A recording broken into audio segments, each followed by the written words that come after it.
Well, when I woke up, she was looking at me.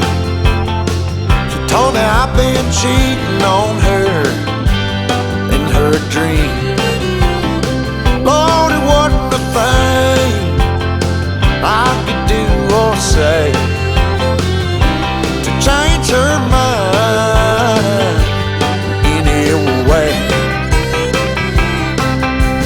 She told me that things was gonna change. If I wanted her, I couldn't stay the same. So I stopped going out on Friday nights.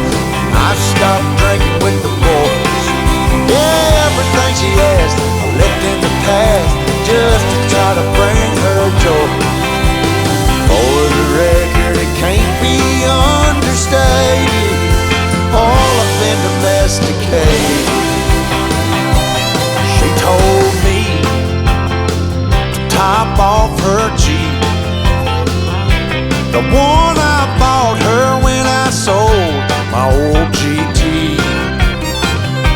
And I bumped in to my good friend,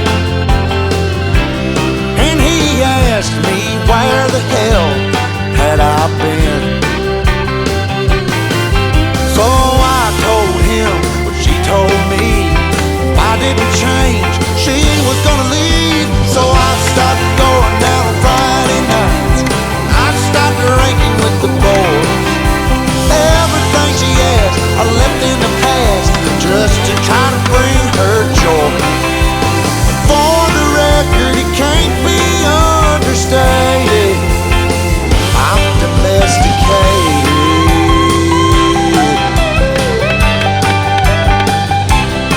But when I got home, she sat me down, said she wasn't happy and she wanted out. Everything about the man she once loved is long gone, baby, and it's all because I stopped going out on Friday nights. I stopped drinking with the boys. Everything she asked I left in the past, just to try to bring her joy.